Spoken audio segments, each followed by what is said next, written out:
ఈరోజు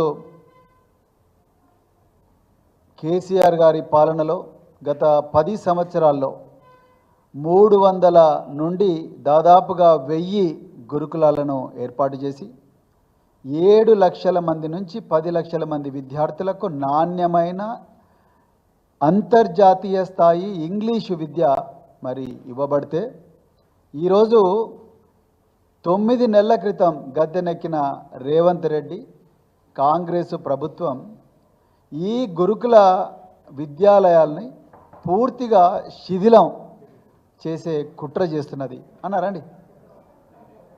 కుట్ర చేస్తున్నది. ఇది నిన్న ఎస్సీ గురుకులాల్లో ప్రత్యేకించి ఈ కుట్రల్లో పూర్తిగా సమిధలవుతున్నది ఎస్సీ వర్గాలకు చెందిన విద్యార్థులు మరి ఇతర వర్గాలకు చెందిన విద్యార్థులు. నిన్న ఎస్సీ గురుకులాల్లో రాత్రికి రాత్రే 2000 మంది ఉపాధ్యాయులను డ్యూటీల నుంచి తొలగించారు.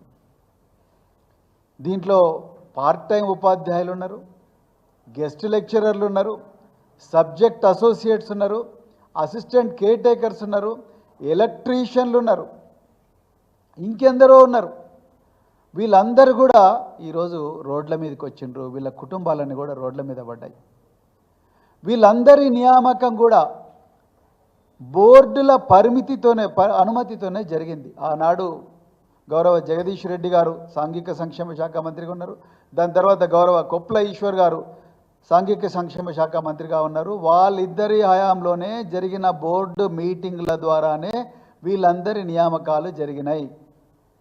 వీళ్ళందరికీ ఆనాడు ప్రభుత్వం ఇంతమందికి పోస్టులు ఇవ్వలేము అని చెప్పి సొసైటీలు, ప్రభుత్వ డిపార్ట్మెంట్ కాదు సొసైటీని స్థాపిస్తే సొసైటీలో ఉండే హెచ్ఓడీలకు, సొసైటీ చైర్మన్ అయిన మినిస్టర్కు పూర్తి అధికారాలు ఇస్తే ఆ అధికారాలను సద్వినియోగం చేసుకుంటూ రాజ్యాంగబద్ధంగా చట్టబద్ధంగా అన్ని రూల్స్ పాటిస్తూ వీళ్ళందరినీ కూడా ఎగ్జామ్ పెట్టి ఇంటర్వ్యూలు పెట్టి వీళ్ళందరినీ కూడా మరి అపాయింట్ చేసుకొని వీళ్ళకి ఆనరోరియం ఇస్తే నిన్న రాత్రికి రాత్రి 2000 మంది ఉపాధ్యాయులను తొలగించారు. రేపు జాతీయ ఉపాధ్యాయ దినోత్సవం జరుపుతున్నాం.